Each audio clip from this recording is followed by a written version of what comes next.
I'm here with Shane, our audience guest, and a wonderful person that we've had the pleasure of knowing for a while now, and Mercury. So, thank you both for being here. I gotta warn everybody right Hello, off. Ryan. Hey, Shane. I gotta warn everybody right off the bat that this stream is subject to internet failure because I'm having some connection problems here, and I'm the one routing the stream through OBS. So your patience is much appreciated as we try to get this information and this conversation out there for you. Let's just see who we've got in Yeah, the and at the chat. moment, just so you know, Ryan, your screen is frozen. I can hear you fine, but your video is frozen. Okay, so maybe I'll go ahead and just stop my video, and that might help for now. And please, if you're in the audience, just if you can hear me and if you can see and hear Merc and Shane just fine, please let us know so we know if this stream is working or not. Shane, do you want to go ahead and kick off the topic that you had in mind for today?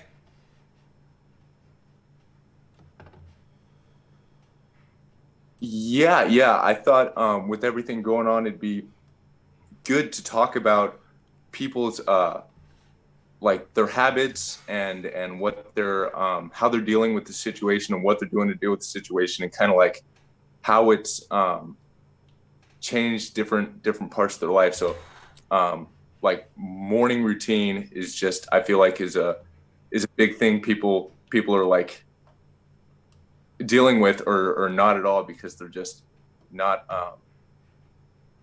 they're like not getting up. And I like understand how that's less, I mean it's understandable. So I just wanted to like ask you guys, like, what has your guys' routine like been stable, or have you guys altered it, or what can you maybe offer people who are trying to get that down? Great. I love it. Okay, so I'll go first in just saying that for me, nothing. In fact, the okay, you ready to go, Ryan? I'll let you answer first. No. Please go. I'm trying to deal with these technical issues. Okay. And it seems like we might have a bit of a delay. I think that's why me and Ryan talked over each other there. But for me, actually, if anything, it's the opposite of for everyone else. So for everyone else, they find they're less active. I was already a complete hermit. My mornings had nothing to do with the way the rest of the world is to begin with. But if anything, I've gone the reverse. So for example, I think today is only the third time this year I've woken up by alarm. So my usual morning routine is to wake up naturally. But with everything going on in the world lately, I realized that because I'm in a rare position of being unaffected by everything, and because my lunacy has me delusional that I'm some sort of helpful shaman to begin with, I kicked into a mode of trying to be of more service as soon as I realized how serious the quarantine was. So for me, it's been more like, and again, I don't make any money off the channel, but I still think of it as my job.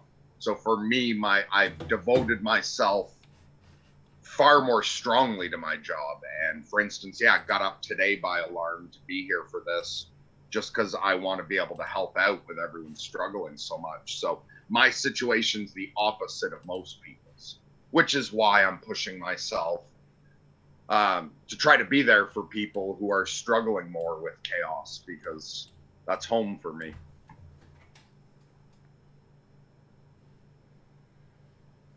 Yeah, I was gonna like mention that your norm has sort of become everybody's kind of sort of trying to maybe get in a headspace that you're at. Like their world's flipped, and it's like, okay, we're isolated. What do we do? And like your routine or some of your like habits might be useful. And because I'm not all that awake and I don't do a great job this conversation, I will also just tease that one of the two podcasts I have coming out, or I've recorded with Dr. Oren Amate. The second podcast is entirely about this exact subject of how to deal with quarantine. So, and just sort of like a teaser of Dr. Amate's advice was, be aware of what you can control or not. So you can't control what's going to happen to the economy. Or, well, unless you're one of those people who works high end in the economy, but I imagine nobody with any control over the economy is watching us. So unless I'm mistaken. But for most people, that's all out of your control. So his advice was focus on what you can actually control. And that would be your own schedule. That would be your own house, your personal relationships. So I think, and yeah, absolutely, that's a fantastic focus right now. Instead of worrying what's going to go on with the world or which conspiracy's going on, what's going to happen to the economy, much better to focus on what you can control, like your own morning routine and how you're experiencing things at the moment. But as far as having a morning routine, I'm not good advice on that. I'm very chaotic. My morning routine's entirely different. Spring, summer, fall, winter. I fall into certain patterns at different times. I form habits, but in a chaotic way. I don't necessarily plan my habits. I shape them as they form, but I sort of go with my own internal changes. So my morning routine probably would not be helpful to most people. Am I coming through? Do you have anything to put in it? Now it says it's reconnected. So, okay, we're back on. Sorry about this, everyone. This is going to kind of be a painful process. So anyways, so I clear my mind. I watch my thoughts as they come in and out. I just try to bring myself back to the moment. I surrender my emotions, my thinking, my attachments, and I just let myself be in the moment for 20 minutes. I find that that's a really good way to cleanse myself of emotional and psychological baggage. And after that, I do a little empowerment ritual where I visualize my desired state of being. I surrender to that state of being. I have a deep sense of trust in a power greater than myself while I'm doing this. And then after that, I do some journaling. I do gratitude journaling for just for a few minutes. I write down 10 or somewhere between usually 10 and 20 things I'm grateful for.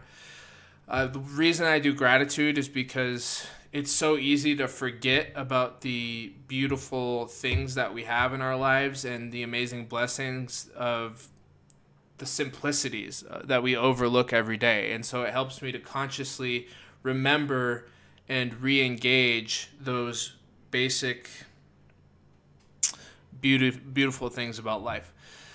And then after that, I've been doing a little mantra where I just write about 20 times. I write a little phrase or idea that is supposed to help me for that day.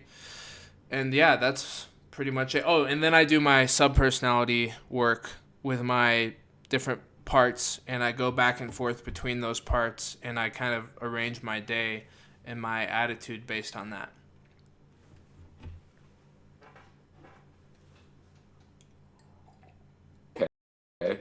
Okay, and I'm just curious as to what your mantra's been recently. Right now, I'm using one that I got from Ram Dass that I really like. It goes, I am loving awareness.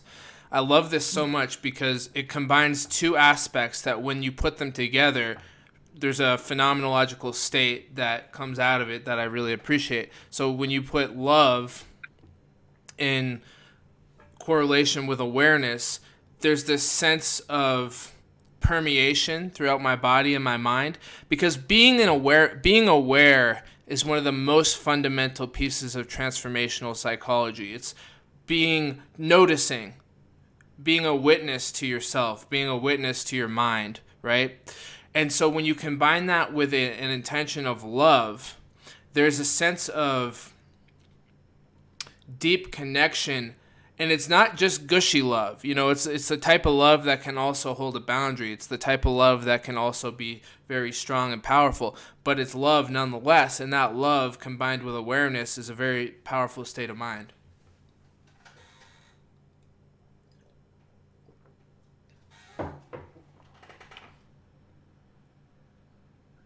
And I'll throw in there that for me, because if I'm having a difficult time, if it's winter and I'm depressed, or if there's something stressing me out so that I'm dealing with anxiety or anger issues or something, it will be worse for me first thing in the morning. Like, as I go through my day, I put things in order, I meditate, I frame things properly. But often what's bothering me will be worse the moment I wake up.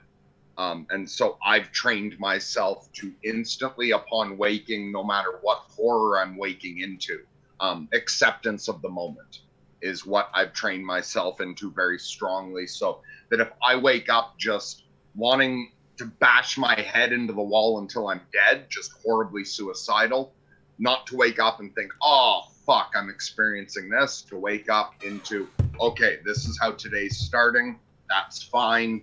I'm going to be calmly present with it and proceed from there. So waking up and accepting difficulty instantly is much easier than waking up and raging against it. And it allows me to put myself together more quickly. And what about moving into gratitude is fantastic. So if I get up and I'm suicidally depressed, I'll focus on gratitude where, hey, if I've got to be suicidally depressed, at least I've got my own house, like where I can be alone. At least I've got electricity, you know, I've got wood in the fire, I've got running water. You know, thank God I'm not suicidally depressed and homeless. Yeah, no, definitely the way you deal with those feelings and accepting them is really important. I wanted to like just ask like, so there's the acceptance portion, which is like, okay, I love myself regardless, and then do you take like steps afterwards to like mediate between you and your feelings? Yeah, sometimes that's basically what I spend my entire day doing. Hmm. Like I get so much shit going on in me sometimes. Sometimes essentially my entire day is being present with the emotions, examining what I need to, because you also have to often examine an emotion. Is this a proper reaction? Am I upset because something is wrong I need to change? Or am I overreacting? Or is this just my natural depression?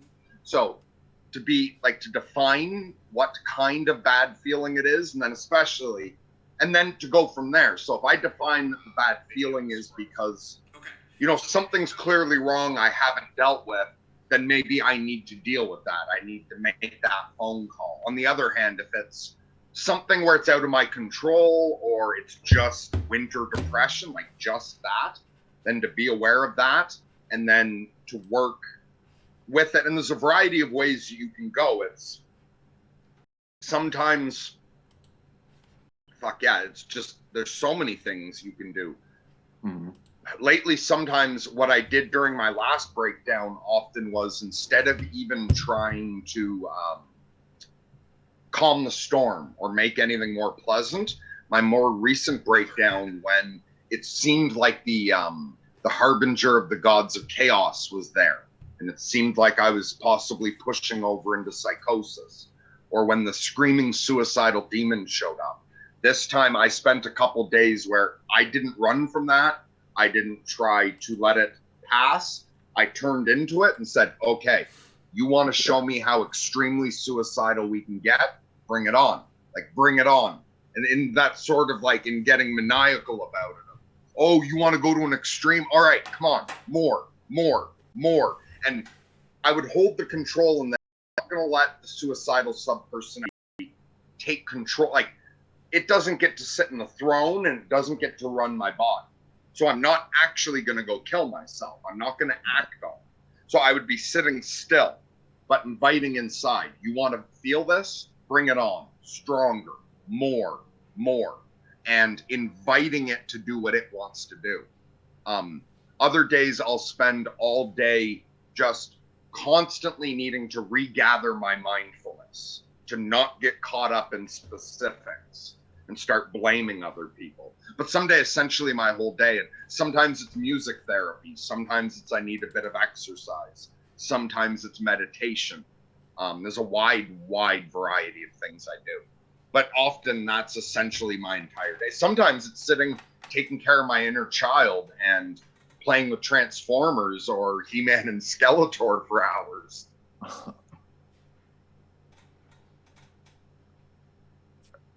That's great. That's really like helpful stuff.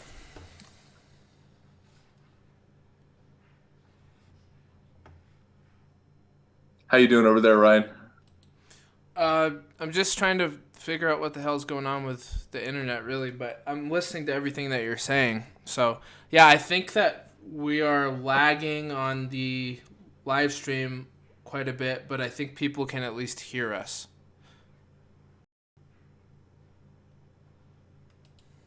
Okay. Yeah, Merc, that was really powerful stuff. Have you ever done uh like do you draw at all? I used to quite a bit.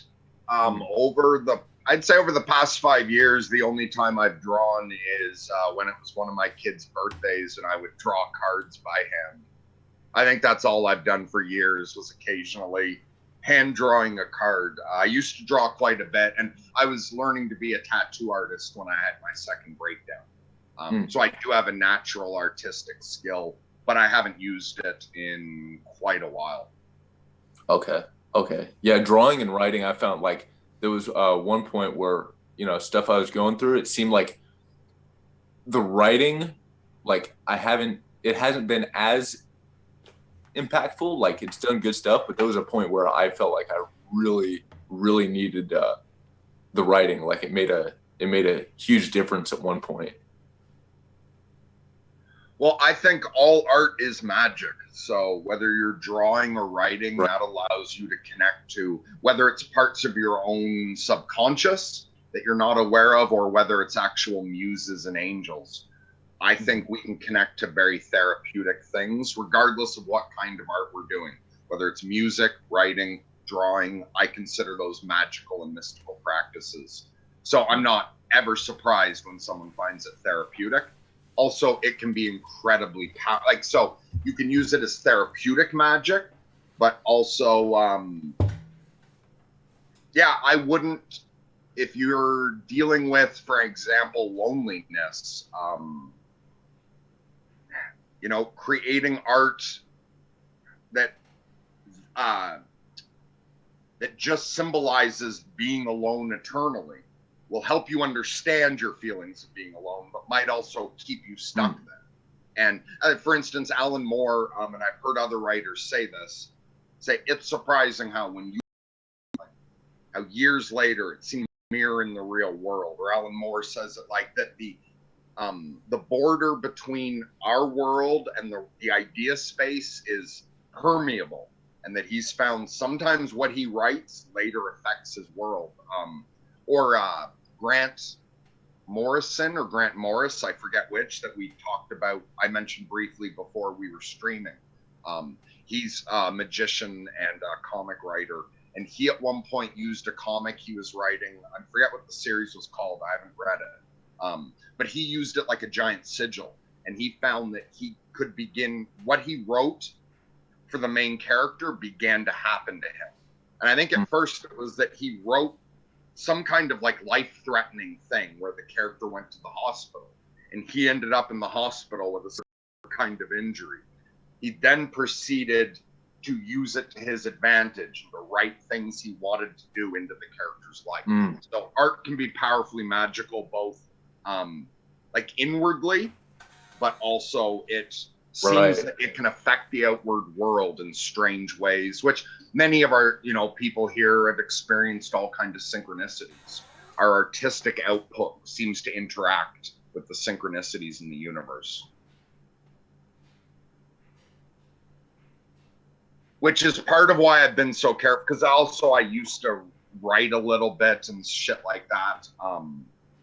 One of the reasons, in fact, I've backed off of art is that I'm aware of its power. Um, and yeah, and I'm always very careful to take too strong a hand in shaping my future. And again, this could all be totally delusional. But it seems like I've got some fairly significant magical powers, and the larger they get, the more reluctant I am to use them in any way. I really don't want to fuck things up. And to me, with great power comes great responsibility doesn't mean get out there and stop every crime the way it does with Spider-Man. To me, it's the great responsibility of, if you've actually got access to powerful magical forces, be fucking careful what you do. So that's part of what's held me back from doing art recently, is a concern about being too effective at changing things.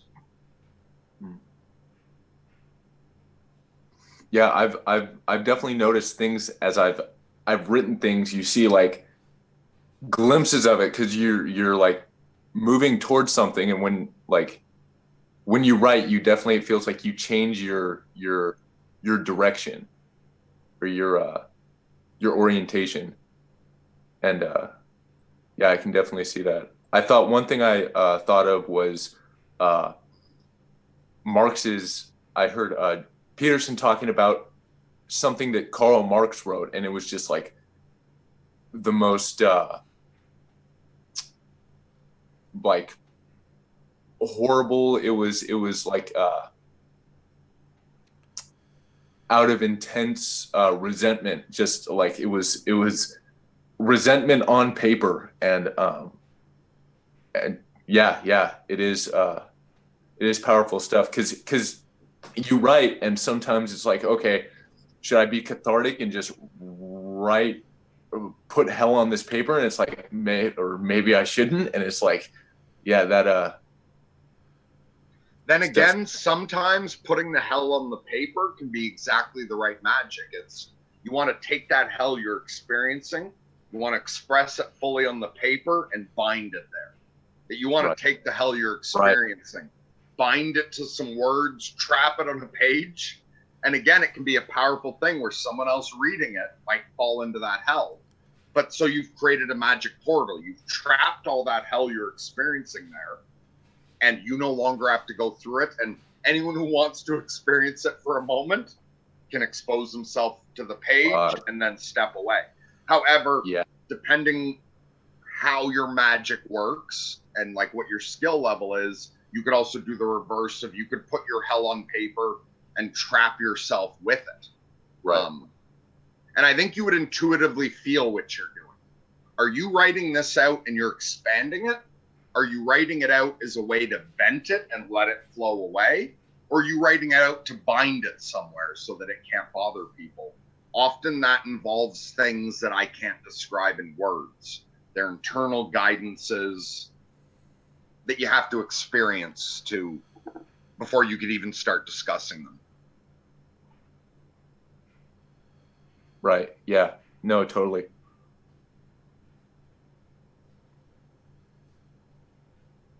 How about you, Ryan? Do you have anything to interject at this point? Yeah, I'm just processing everything going on here. I'm interested in tying it back into the current global situation we find ourselves in. That might be a good direction to start meandering in. Also, there's something to be said about how we deal with psychological states. There's one method that Mercury's alluding to where you actually allow the state to proliferate in a contained space so that it has that safety net, but it's able to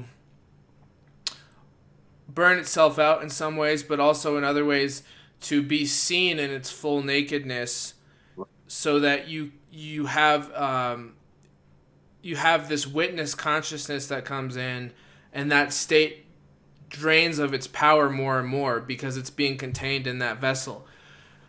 That's certainly one way to deal with intense states. You have to be very careful though, because what can happen is that you keep feeding neural pathways down a particular mood and growing it and nurturing it. And making it more powerful. A lot of times the best thing to do is to stop it in its tracks and actually empower a different state right away, rather than letting the runaway train continue to gather momentum, to make a conscious choice to empower a different state. And that's the difficulty too, because talk to somebody who's depressed, and you'll find rather quickly that they have an invested piece of themselves in that depression. That it's like, well, why don't you go for a run, or why not go out and do something? Well, I don't feel like it. I'm depressed. Well, if you did that, you might not feel depressed anymore.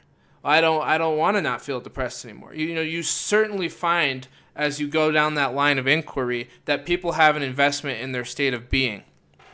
So what that brings you to is you have to find another piece of yourself that's able to kickstart the momentum in another direction, that is other than the part of you that's been previously directing your energy. And so that's where finding the subpersonalities and understanding who you are and the different motivations that wire you come in. So I just wanted to say that, because there's a lot of debate about whether or not to allow emotions to continue to proliferate versus taking them in a different conscious direction. So we have to be aware that the jury's not out as far as which direction is better. I think it's case by case. I think it's an individualistic thing, because there is something alchemical, right? We can talk about Jung, and we can think about shadow transmutation, where you go into that uncomfortable emotion or that deep, scary place inside of yourself to transform it, right? But you're not going in with the idea of, I want this thing to devour me. You're going in with a plan that I'm going to go in there and I'm going to hijack this energy somehow and bring it into the light of consciousness. So that's kind of like a covert operation in your own psyche, so to speak. You're performing a psychological heist on yourself, and that can be profound if you can repurpose that part of yourself, for sure. But yeah, I wanted to also talk about the current state of the world, and was curious how you guys think we might tie that in.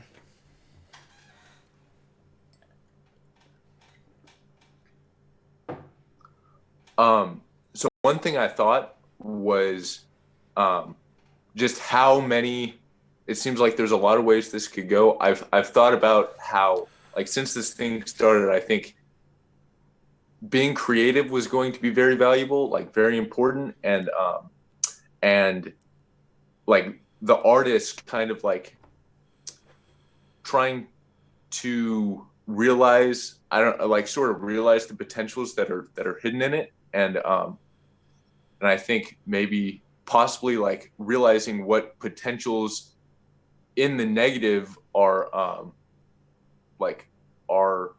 possible, and I don't know, writing those things out so you can actively avoid them, as far as like the state, or keep them at bay of your. And when you're talking about like seeing the possible outcome, I think we were about to ask the same question. Are you talking about thinking about the outcomes for the world or for yourself personally? At that moment, I was thinking for the world, but also, yeah, I think personally that could help. Now, while the whole thing Peterson says about how we have no idea how much our effects ripple out and all that, I believe in that strongly. What each of us do as individuals matters. Yet, our contribution is only one of 7 billion people or whatever the fuck it is now. So when it comes to thinking about what will the world be aware that that's beyond your control. So, and I think it's great to imagine all the various things that could happen. So you have some ideas about how you will adapt if each of those emerge. But be aware that that still overall is out of your control.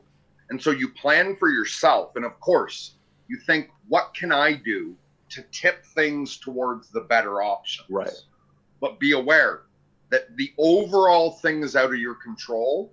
All you can do is your honest best as you see it now to try to tip it towards the good. And that's the whole just letting go of outcome, focusing instead on just doing your best and trusting that if you do your best, whatever the result is, even if it's some destructive apocalypse, it's still the best you could have gotten. And doing worse would have had a horrible apocalypse, extra suffering that you'd built in. And even if we're ending the world now, that 5 years from now it's done for whatever reason, mushroom clouds, ecological collapse, how did you spend the last 5 years? Did you make it worse on everyone, or did you make it a little better?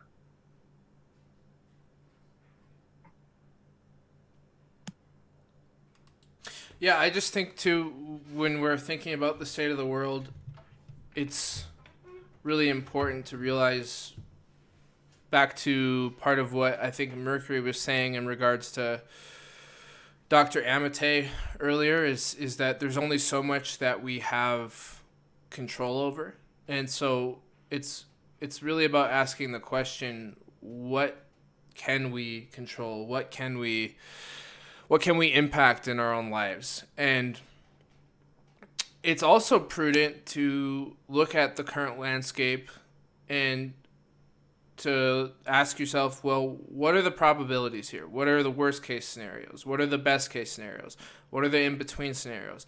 Because you don't want to put yourself in a situation where God forbid, there's some sort of societal collapse and you're stuck in the middle of it because you didn't think 2 steps ahead of everybody else, right? So there is a prudent preparation mechanism that needs to be at play here. That's just common sense, right? And people will say, oh, you're fear-mongering. No, it's not fear-mongering to be prepared for a potential situation. It's fear-mongering to dwell on it and to make that the object of your constant attention. That would be fear-mongering. But it's okay to look at the future and to look at history and be like, okay, what do we know about human history? We know that things change. Civilizations collapse, major transitions come into play, major global crises are happening.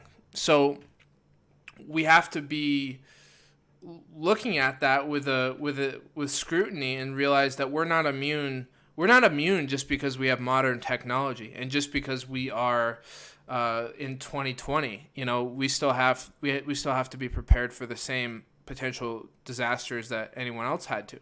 That being said, there's only so much of that thinking that you can do before it becomes obsessive. So you also want to accept the possibility of your own death, right? That's huge.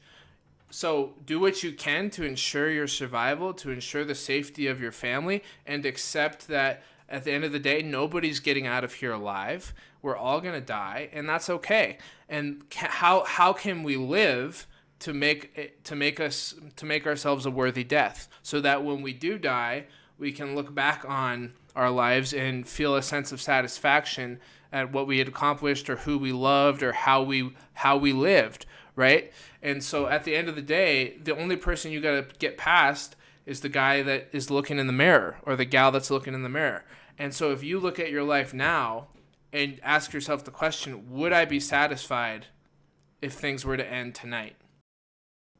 That you have to do some soul searching to make that decision for yourself. And that doesn't mean that did I accomplish enough per se. That could also mean, did I love enough? Did I appreciate enough? Did I stop and smell the roses? It could be about accomplishment. It could be, did I do what I feel like I was here to do? But it's not always about doing. It's also about the quality of our being, right? We often get those two things mixed up in Western society. We think that what we do is the most important. That's not the most important thing. The most important thing is how you're feeling. What's the state of mind that you're in your life? Because states of mind lead to actions in the first place. So what is your state of being? Right. Are you living in the state of being that you would be proud to die for? And that has little to do with accomplishment and everything to do with the core energetics of your body, your mind, and your soul. That being said, do I believe in action? Absolutely. Do I believe in planning? Absolutely. Productivity for sure. It's just that it's not the pinnacle of life that Western civilization has made it out to be. Yeah, and I want to build on that. So I see the metaphor that came to mind is, and I'm talking about worst case scenario here because I think right now could be the opportunity for the golden age. This could be the day the earth stood still. We could all take some time to do some self work. One idea could ripple across the planet and change the entire world. That's totally possible. But let's examine the other idea where, the worst case scenario and use the metaphor of the Titanic. Let's say that we had all just, like the three of us and everyone watching, or if you're watching this later, we're on the Titanic. Turns out that even though it was supposed to be unsinkable, it was wise to be prepared for having to get off that boat. So as Ryan said, and I'll get a little bit unrealistic, but imagine that as the Titanic took off, we could choose to prepare a lifeboat or not. And so it's very smart if you can think forward and you can plan and you have the resources. Assemble a lifeboat, hang it on the side, fill it with supplies. Take care of yourself first. Then if you find you've done that, you still have more time. You can add more lifeboats for other people. That's the preparing for the worst. But there's also, if you're one of those people that didn't realize you had to prepare, and suddenly the Titanic's sinking, there's two kinds of people that are useful. The kind that are loading people into boats and getting off, and the musicians. Right. Stay and play as everyone goes down. So also, one day an apocalypse hits, and you didn't listen to Ryan, you don't have a little refuge to take people safely, you're going to die with everyone saying New York City. You can be the musician that goes around and comforts everyone as they die. You can be the person that's just present with others and is comfortable with their own death and says, hey, we had a good run here. And let's not gouge each other's eyes out at the end for this piece of bread. Let's die honorably. Let's sing. Let's hold hands. Let's whatever. So there's two ways to handle the end. You can be one of the people rushing people onto lifeboats, or you can be one of the people playing music and calming everyone else down as we move on. Right. Absolutely. Absolutely. I was thinking about that.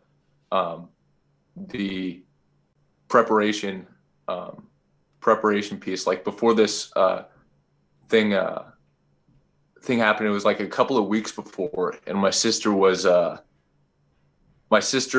advocating wearing masks to the store, and she did and there was a couple people who were wearing masks, but not everyone, and I sure as hell was not going to wear a mask, and we went through the store, and she was like, give it like a week, and I kept open the possibility, and lo and behold, like days later, everyone was wearing masks, and and I put on a mask, and it's like, okay, I'm doing the right thing now, even though I wasn't prepared, when some other people were looking forward. Yeah. Yeah, and that's okay, man. And again, And that's one anecdote I have regarding that. Yeah, for sure.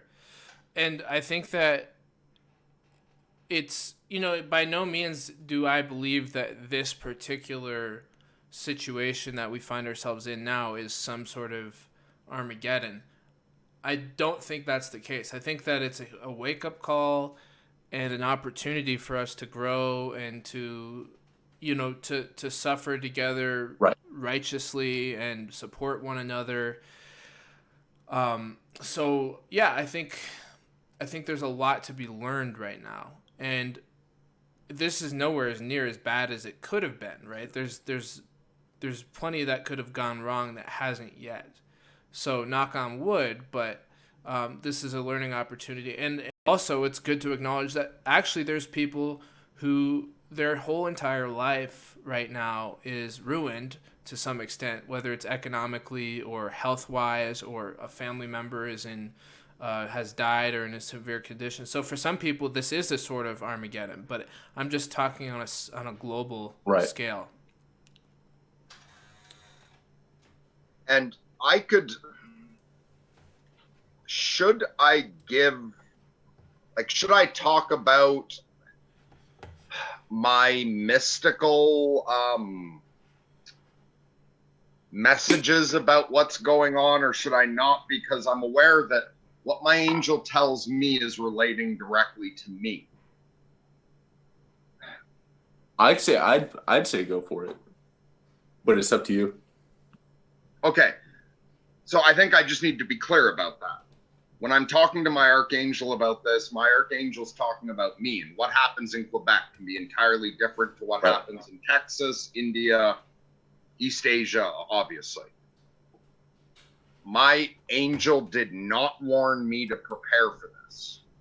I checked as it was coming, because I've had apocalyptic visions many, many times. And at one point, my angel said, look, the point of it was that you had to experience it. Don't worry about a real apocalypse anymore. Talking a long time ago. And then I said to my angel, oh, so a real apocalypse won't happen? The angel said, oh, I didn't say that. I said, just don't worry about it. And then I said, well, should I prepare? And my angel promised me that if I ever need to prepare for an apocalypse, I'll be told in time to, put away the grain. And I checked with my angel on this. I was like, was I not listening that I needed to prepare? My angel pointed out there's a few little supplies that I did have stockpiled. Just that's my natural tendency. Gather a year's worth of this so I don't have to worry about it. My angel said, no, you're fine. You don't have to prepare for anything. And I asked what was going on right now. And that apocalypse, to imagine apocalypse almost like an entity or an energy, that there's such a thing as apocalypse in the archetypal realm. The apocalypse said to me, essentially, it's hard because it's not in words, but it was a feeling like they were talking to a little kid that they liked, talking to me, and the apocalypse said, don't worry, this is just a warning shot. I'm not serious right now.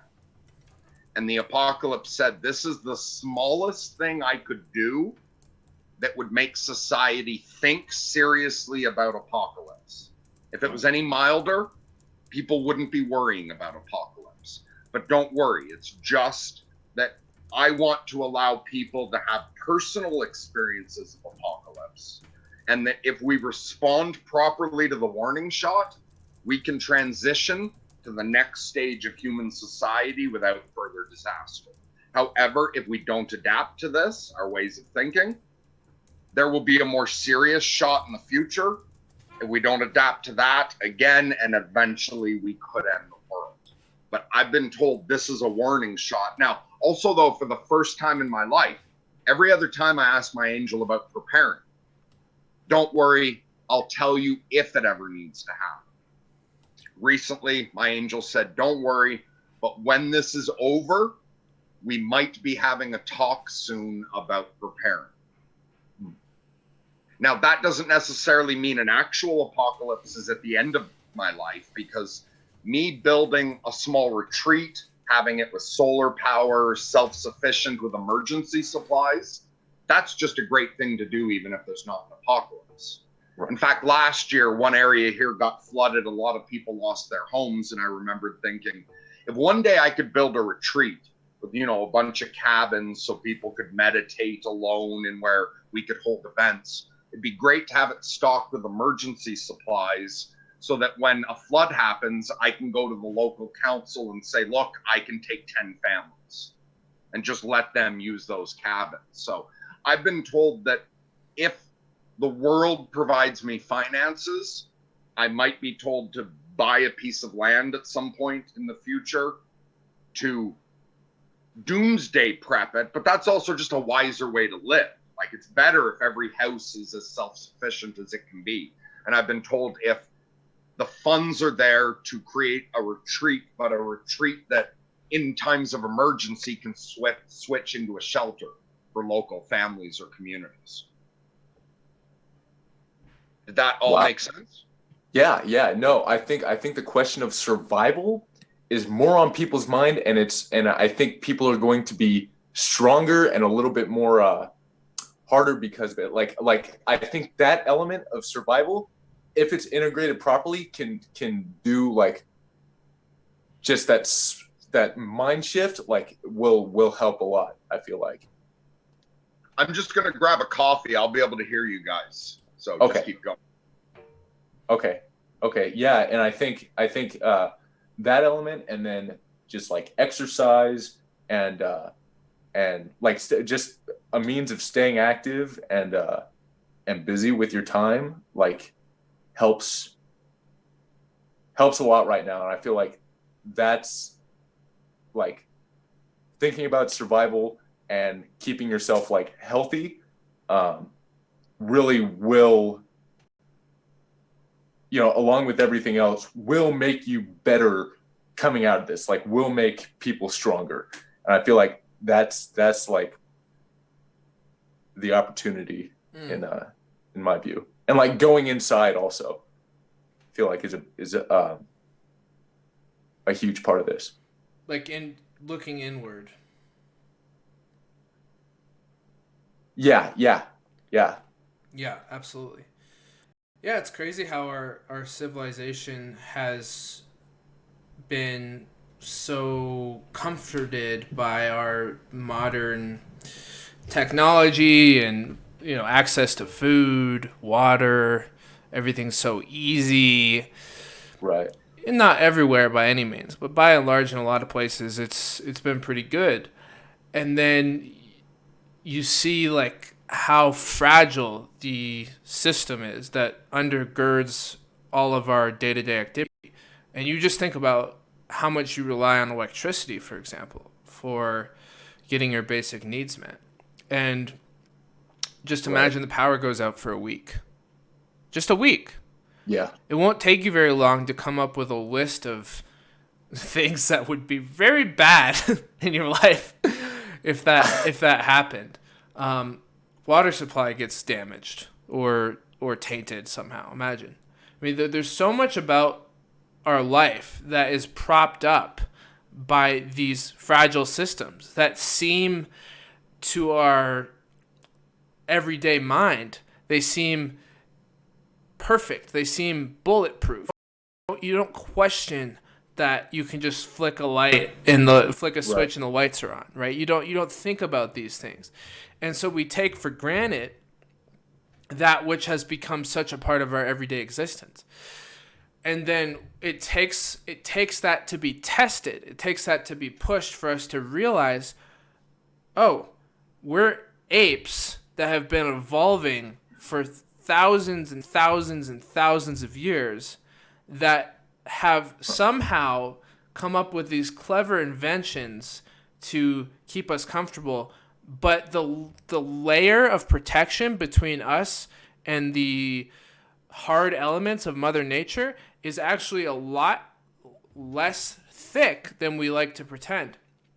And that's why I think I'm a huge advocate of getting outside, learning to connect with nature, learning to just be out on the trail, be out in the forest, learn how to get comfortable with your own mind when you're alone in the forest, to go out into the mountains, go on a hike.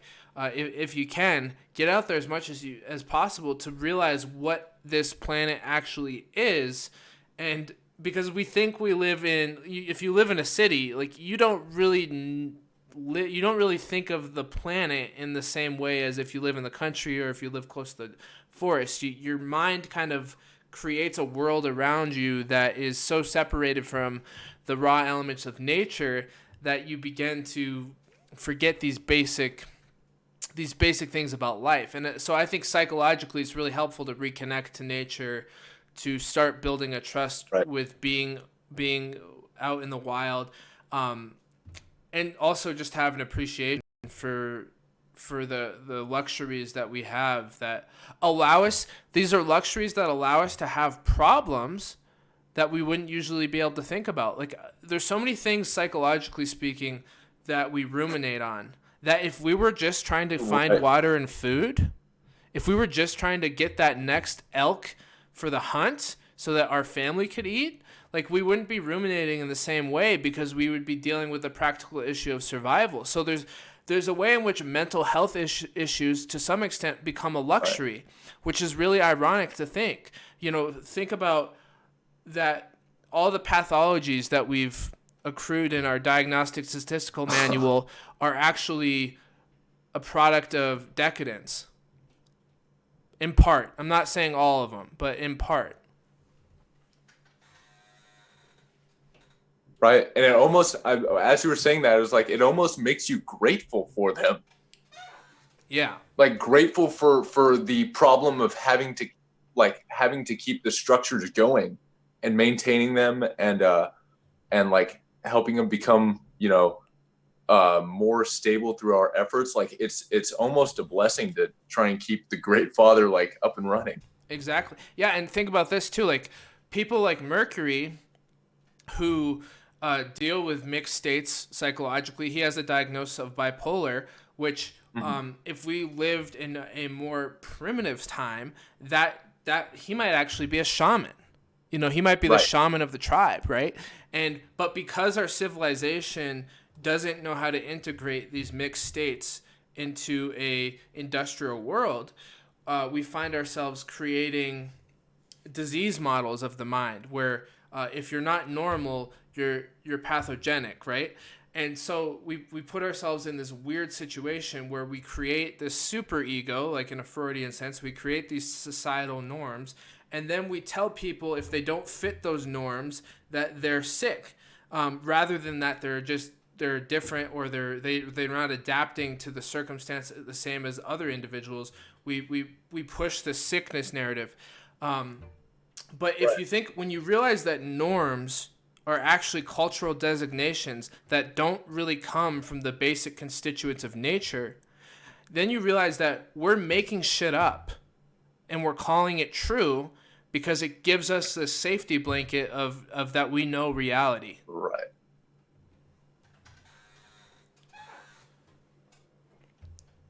Right. Yeah. Something I've thought about, and I do think it's true that a lot of norms in society, have less than optimal survival value. Like they're not, like, so probably some of what Mercury practices like should be integrated. Like I guess like your individuality.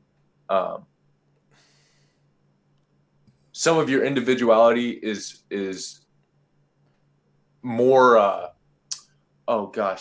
some of your individuality is more in line with reality than just the social norms. And I think like maybe it's your job as an individual to try and get those things into culture, like, Yes, sir. so that it like functions better. Yes. All right, I'll do my best. So on that line, I'll interject two things. And if I forget, my second thing is about what Ryan said about mental illness being a luxury. So if I forget, that's my second point. But the first point, everything we said earlier about learning how to take survival seriously, all of that, yes. But I'm going to add an and to it. Yes, we should think about survival. And even more importantly, we should prepare to die, because we might survive the next year. We should prepare for surviving it, but we will definitely die at some point. And anyone's fears about an apocalypse, especially if you're religious and you're thinking, oh my God, the whole world could end. I could face judgment before God. Well, that's going to happen either way. No matter what happens to the rest of the world, when you die, the whole world ends as far as you're concerned, and you're going to face God. So use the current situation to become comfortable with that. Personally, I find it more important to be prepared to die properly than to know how to survive.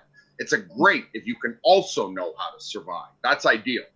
But I wouldn't want every survival skill to live a long life and be in no way prepared to die, because even the best survivalist is going to die eventually. So that was one point. But the other, about how Ryan said, if we look at the evolution of the species, I see a plan here. So at first, it was all about survival, because we had to be eating, like finding food, we had to be finding water, we had to be breeding our ass off because of infant mortality. We were defending against predators. We could not indulge in luxuries like neurosis. We couldn't be, except for the shamans. Once we developed enough of a society around the shaman to support the shaman, they could go on vision quests. But for the average person, it has been about being at the meat level. Survival has taken all of our time. We've had no time for insanity. However, there's more to us than the body. And I see an evolution here. We have evolved past needing, because of all our garments of dead skin and our tools, we no longer need to think about survival. We're now free to have psychosis, neurosis, depression. We're now free to build elaborate systems that weigh heavily on our souls. And this is the problem that invites the solution of learning to live a soul-directed life, of developing our consciousness. Yes. While starvation is what drove us to learn how to survive physically, we've mastered that. If we need to, we can go into survival mode and devote ourselves to that. Now the new problems of internal emotional aches are the opportunity to develop our ability to have an awareness, a consciousness-based, soul-driven life, and to learn to act meaningfully, to develop wisdom through our actions instead of just getting bread out of what we're doing. This is the problem to invite us to step to a new level of enlightenment and interaction with the world.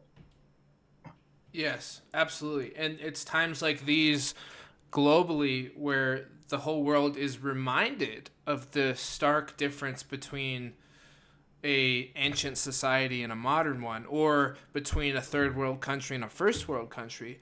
You come face to face with the reality that there's only so many degrees of separation between us and Right. death, right? And extreme, arduous trying for survival. So knowing that, we have options. Okay, so is it possible to bring this conscious sense of self, this evolved person that we've been trying to grow into on sorting myself out, people who are working on sorting out their sub-personalities? And to answer your question, Mike, no, there's no number of sub-personalities that you have to stay limited to. But it's nice to have it functional, and I try to keep them under 24 if I can with clients. But we have this opportunity now. Can we bring our self-development to a crisis? So think of all the things like Shane that you've been working on. I know Nolan's listening, and Chris and Mike and all the people in the chat right now that are Gloff that I might have missed. All the things, no matter how imperfectly, no matter how much a part of you might be beating you up that you still haven't done enough, just imagine all the stuff that you've done to develop your personality. And then ask yourself the question, what does that mean in a crisis? Because in my estimation, what is all that work for if when it comes down to it, you don't shine, right? So what you've been doing this work on yourself, so how do you bring it to the current situation? It might just be a state of mind. It might not be an action. It might be an action. It might be helping others. It might be you're the leader in the group while everyone else is crying and panicking and freaking out. You're the guy that Jordan Peterson talks about that everybody else is relying on, or the gal. So just think about that for yourselves, because I think that's super important. It's like, if you're someone who's been working on yourself, how is this an opportunity to display that in a way that you get to bear the fruits of that work? Right.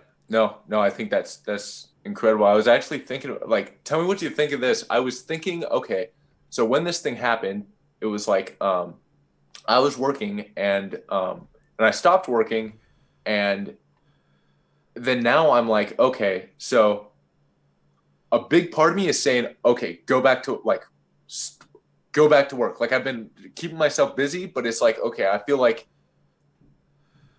we almost need to not shelter ourselves as much to this whole thing. And that's just what I was feeling last night as I was thinking about it. Now, what do you mean by shelter? Do you mean that literally? Yeah. Literally, like going out and doing the work that we need to do. Like it's almost like those who can, at least like my intuition was saying, find that essential job or find that work and just like try and move society forward through like in my own little way. Yeah, I think I understand what. So if I'm hearing what you're saying correctly, you just tell me if I'm wrong. You're advocating that for those people who are able to push themselves, are you pushing people back out into the world and away from social distancing? Because that's what I'm hearing. I want to make sure that's what you're saying, because I don't want to get that wrong.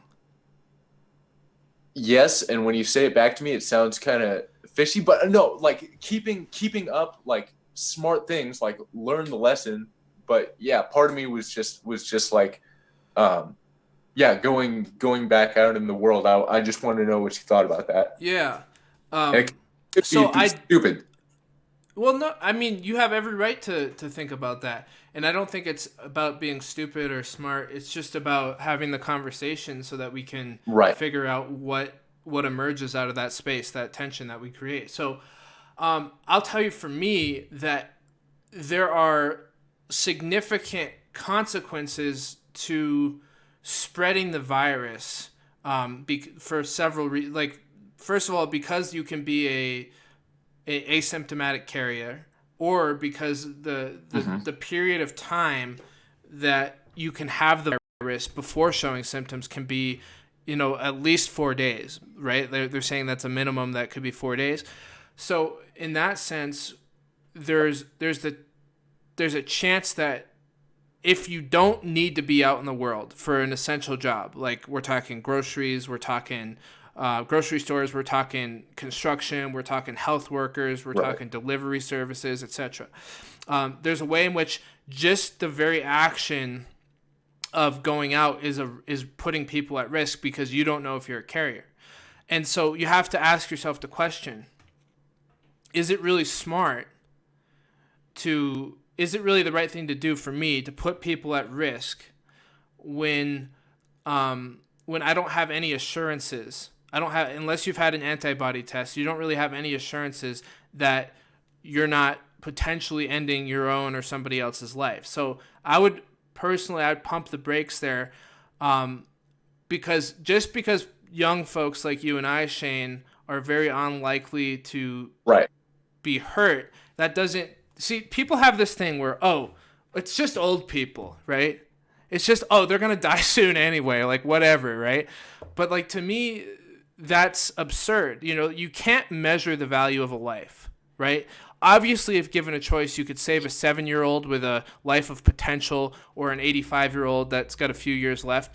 That choice would be pretty easy for some people. But at the same time, you can't really measure it. Like, you can't really say what makes a life value. Who's to say that one good year is worse than 50 shitty ones? You know what I mean? So I think that we have to be... I think now is the time to think about others. And so my estimation is that maintaining the social distancing is indeed the right thing to do. Now, there's the question of, are the streams of information that we're receiving from different media outlets and different reports, are they all accurate? We need to be asking questions like, why did they say to not wear masks? And then a couple weeks later, no, we were wrong about that. You should wear masks. Like, what, where are we being manipulated, or where is this information coming from? So it's good to look at actual scientific journals and find sources you can trust from voices of authority in a scientific field, so that you can actually make educated decisions about how you're behaving right now.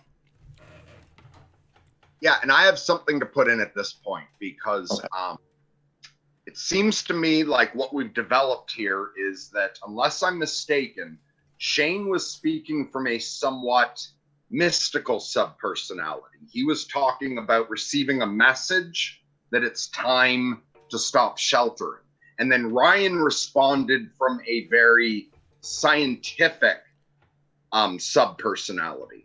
And I've had lots of experience with this, of needing to balance real world things with the realm of angels and gods that tell me fantastic things.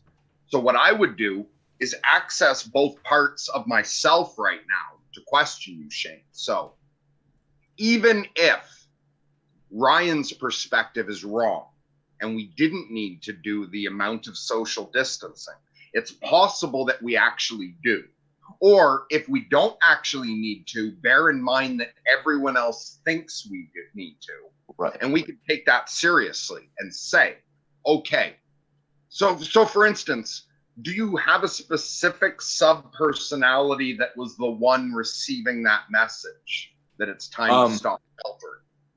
No, but it was a definite, like, that's a good way to put it, is a message, just like a voice saying, okay, time to stop sheltering. So look for a way that you can follow that message while simultaneously working with social distancing. So what ways can you metaphorically stop sheltering yourself? Or you might have a specific situation where you literally can. So for instance, you might find at a certain point you can get an antibody test, and then maybe it is safe for you to go in the world. Right. Or maybe there's a business operating in your area that does need someone. So maybe there's to fit in with all the government rules, maybe there's a spot that you can go out right now. Or maybe it's the metaphorical shelter, and what you need to do is that you're in the perfect time and place and you're doing what you're meant to be doing. Right now, you're not sheltering yourself from the world. You're open to the world, and you're out, and you're doing exactly what you said your vision told you to. Reach out to the world. Do something productive with this time. Perhaps you can unshelter yourself in the digital dimension, or perhaps this is talking magically, spiritually, energetically. Perhaps you've sheltered yourself from the world and you need to meditate on the oneness of reality. You need to connect to how you are connected to me and Ryan right now, not even through the digital dimension. Maybe it's an invitation to energetically unshelter yourself, but see if you can find a way to follow the vision that also is acceptable to the atheists and the scientific people around you, and that if at all possible, and sometimes it comes in conflict, that to follow a mystical journey means you're going to run into conflict with society. Right. But sometimes we can find ways to follow our crazy visionary path in a way that society actually appreciates. Yeah. So I'd encourage you to find ways to follow the meaning of that intuition without violating social distancing. Yeah, I just want to piggyback on that because I thought that was really well put.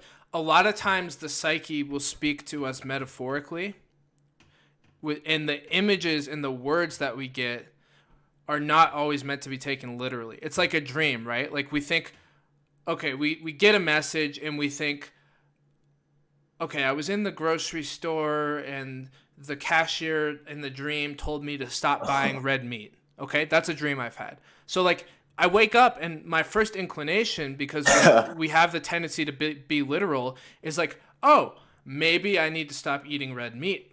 Okay, sure, that's possible, but let's think of it symbolically. Let's think of it metaphorically.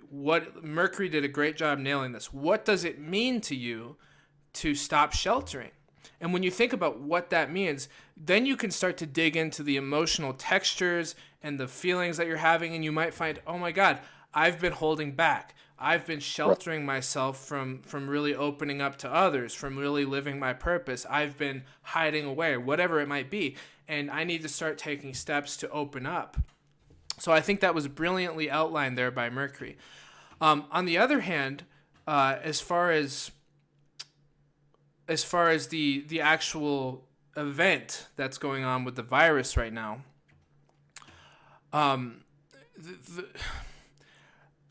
see, to me, we have to. We live in the age of bullshit, where people don't agree on what facts are. Right? People can't agree on what the facts about climate change are. People can't agree on what the facts about the presidential race. They don't agree. It's not that they disagree about topics. They don't even use the same facts. Right? We all know this by now. So that we're subject to that issue even here in this conversation. The facts that we're operating with are not as secure as we might want them to be when we're talking about the global pandemic. And so I think a good starting point is, can we agree on the basic facts of the situation? If we can't agree on the basic facts of the situation, then there would never, and I'm not talking about us particularly, but just as a general rule, then there would never be a point of furthering a discussion or a debate, because you're not even in the same universe. So you're not going to be able to get any dialectical progress going.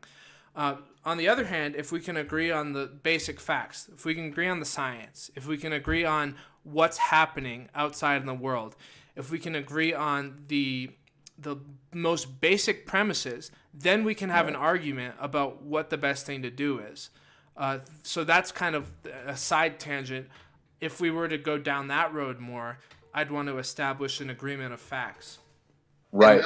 Great, but I do feel that even when you can't establish agreement, if we could develop third parties capable of working from a higher perspective in a way reminiscent of Ken Wilber, that we could find solutions. So for instance, as you know, a town has a certain population that believe I'll be right back.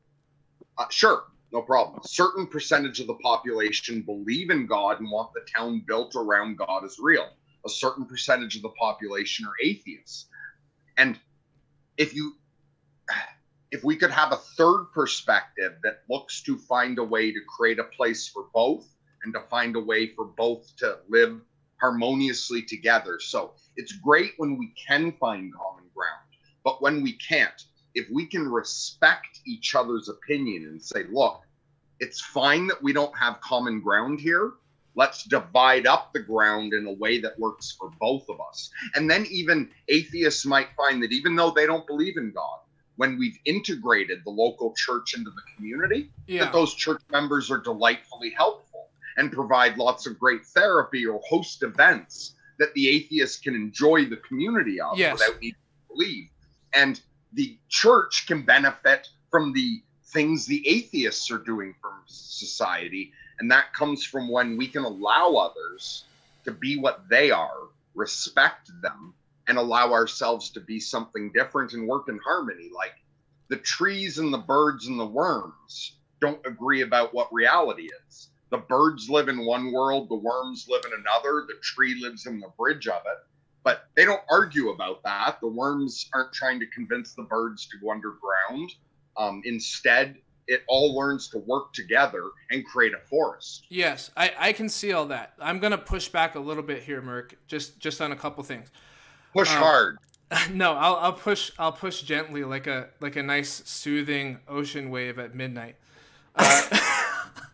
So for a couple of things that I agree with. One, it's great to be able to live with each other even when you reach an impasse. So to be able to say, listen, that's just not how I see the world, but I still love you, and we can still find a way to coexist in harmony. Beautiful. I agree with that. That's a necessary step to take.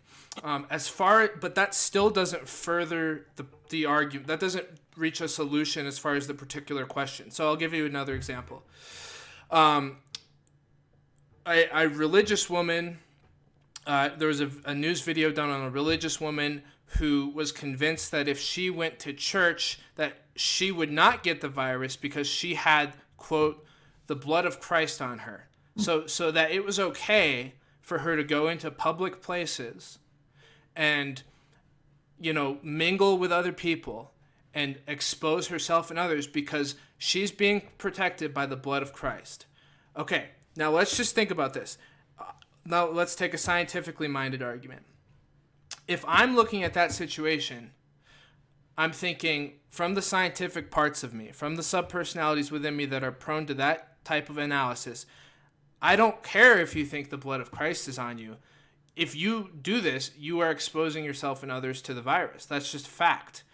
Well, then she might say, well, I don't believe that that's a fact because I believe that I'm protected religiously.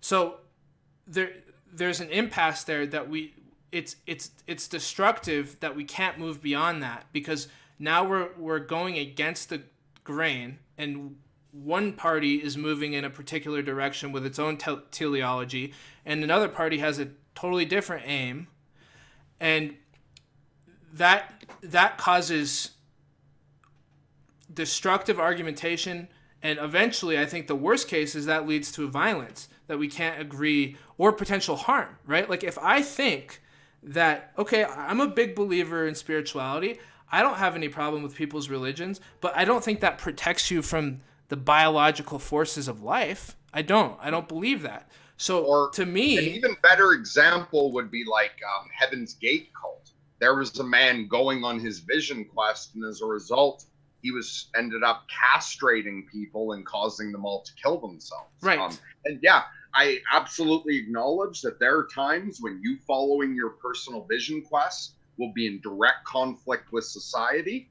That's difficult. I was just saying that when we can, we should make it work. But you're right. Sometimes our visions are in direct conflict, and it can be worse than your example. Somebody with all of my natural inclinations and my nature could absolutely get derailed and create a cult and mutilate and murder people or encourage them to kill themselves. It can be absolutely destructive and not even cause small conflict. A religious vision can set countries against each other and kill people in the thousands. yes, yeah, absolutely. Shane, I want to leave some room for you.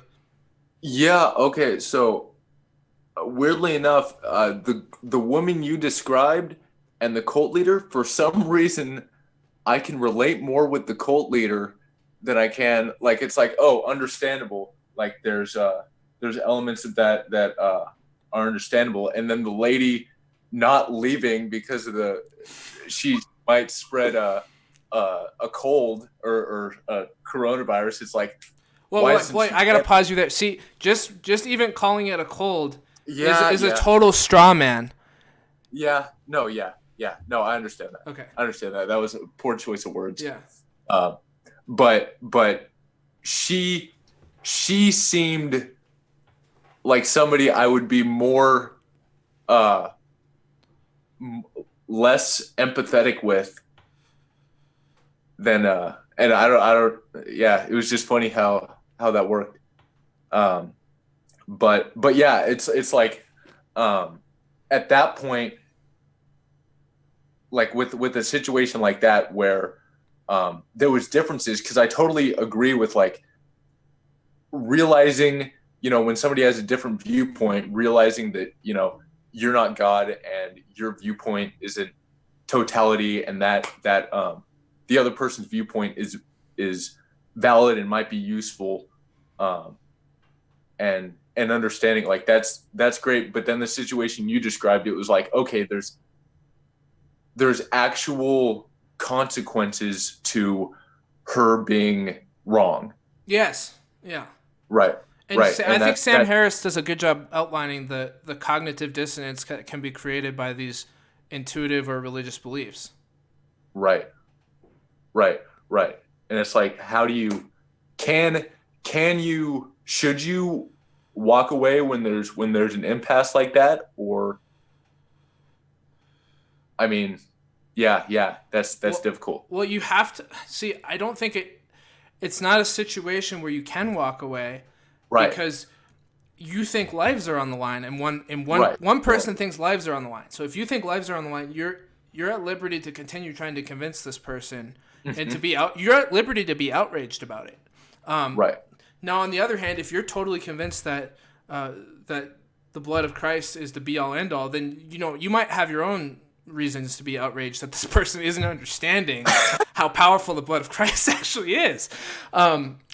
So it's a hard situation, and I'm sorry to laugh at it, but it's a difficult situation on both ends. So I just think it's important that we understand that if we can't agree on basic science, that it's very difficult to make progress in this conversation.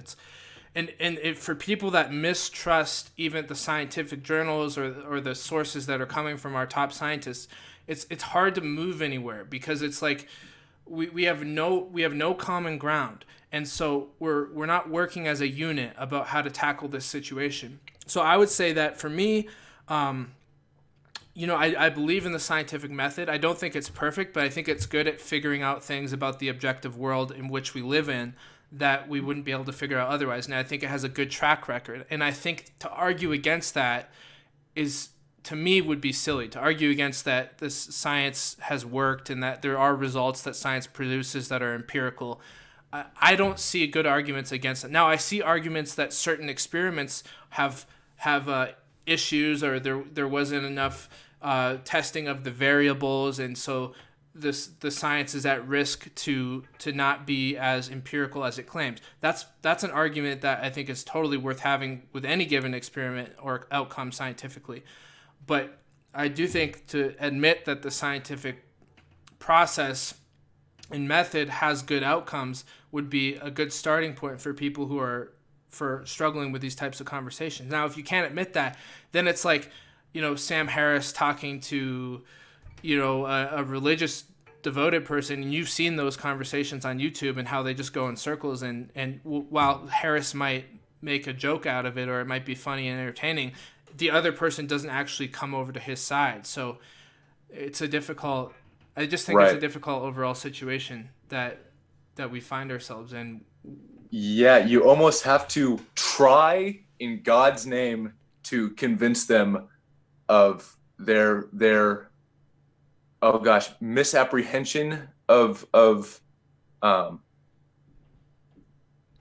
element of God, almost, is one way of thinking about it. And yeah, I think that's why we can, like, it's why we talk. Like, that's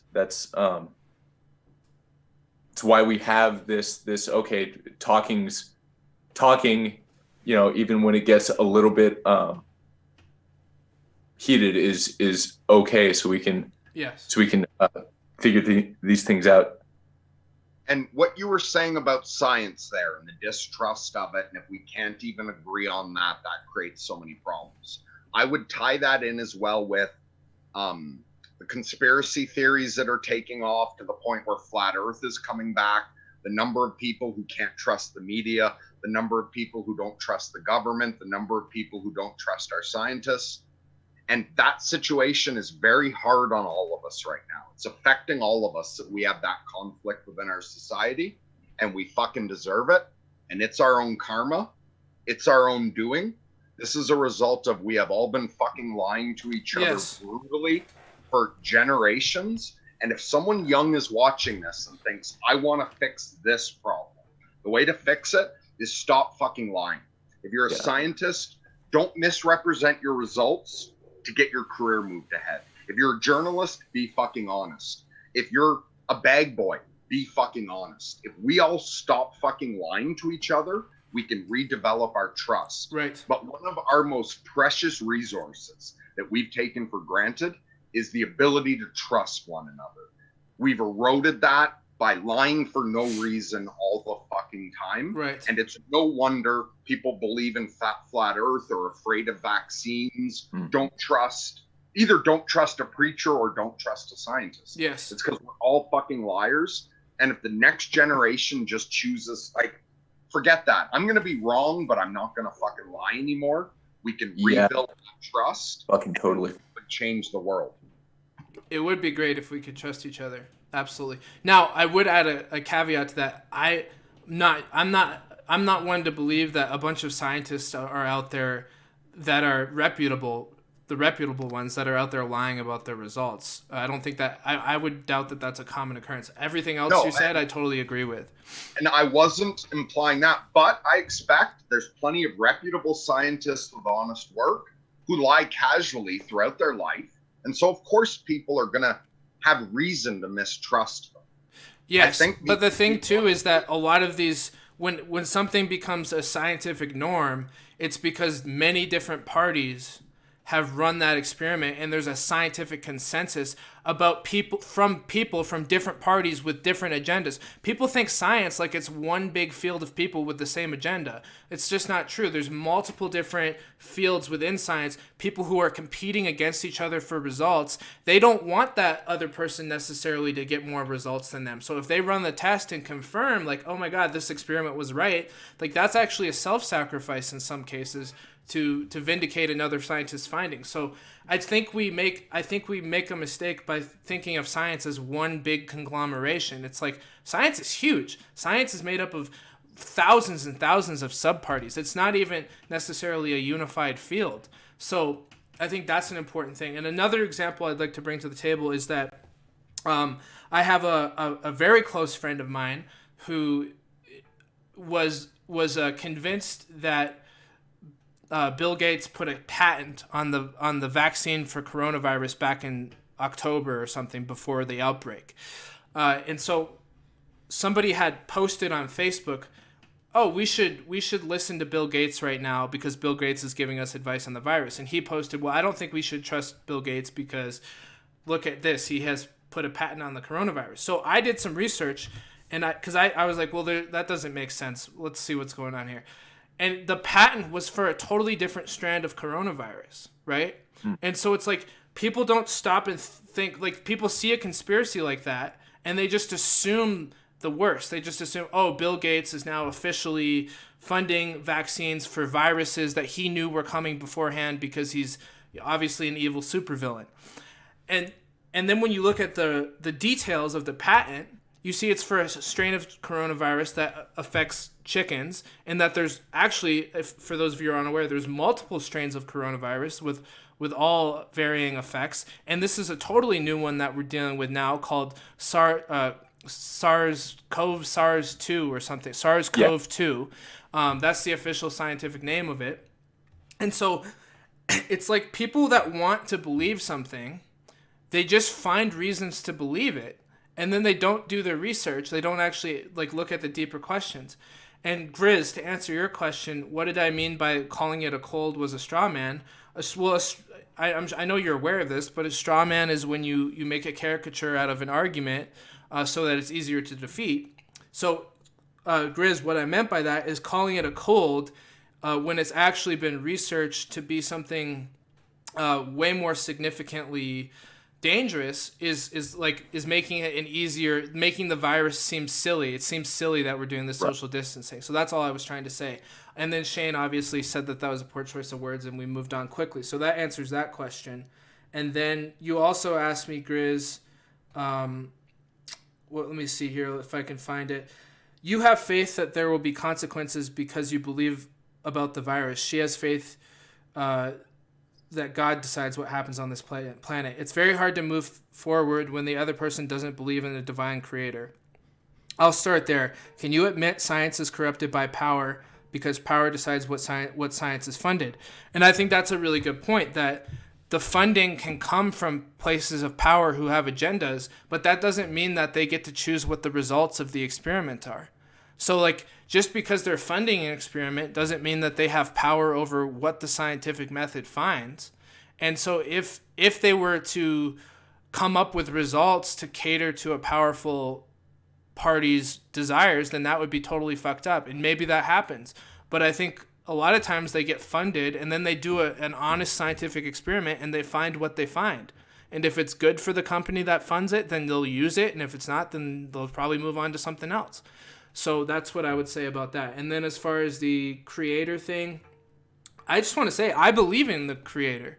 I believe I'm a very spiritually inclined person. I don't believe that it's an anthropocentric creator that has human attributes. I believe it's a great spirit of the universe, an intelligence that moves through all things. That doesn't mean that I discount the biological laws of nature and the laws of decay and the fact that it doesn't matter what you're going to believe. At the end of the day, we're all human. We're all susceptible to disease and, loss and death. So that's where I stand. Thank you for letting me rant. Yeah, no, dude, that was all good. I was thinking before about the biology, but then you started getting into the financing, and I was like, okay, so if somebody and you can tell me if this like represents what could happen. Well, is like somebody or like a possibility is that Oh somebody shit! Sorry, 1 second, Shane. I fucked up. It was the vaccine for the virus. Did I mention that? He didn't patent. It wasn't the virus. He was patenting the vaccine. Sorry, I think I left that right? out. Yes. You said that he patented the vaccine, and then you said he patented coronavirus afterwards. Yeah, he patented Quick fact. Bill Gates Foundation patented a coronavirus vaccine. That's what I meant to say. Mm, mm. Yeah. I find when there's tension like that, it's good. Like with the post you saw, when there's tension like that, it's good to dive in there. It's like um, a marker that something needs to be investigated. And then I was going to say, yeah. Okay, so if somebody ran an experiment and let's say they did fudge the results, I think would the idea be in the scientific method that the truth is uncovered because more people will run the experiment afterwards and Yeah. by Eventually, the truth will emerge because various right. parties will run similar experiments. And if the truth hasn't emerged yet, then it's hotly debated between scientists. You know, like they Right. don't agree, and they discuss and they argue and they write books about it. And one scientist writes about how he thinks that the cause of all this is based on one premise, and another scientist has a completely different view. And until there's a consensus that emerges, like for example, nobody's arguing right now about what the structure of DNA is. Right. Why? It's because enough experiments have been run that everybody agrees that this is what DNA is. The only things Right. that scientists are arguing about are things that they're still working on, that are still being tested.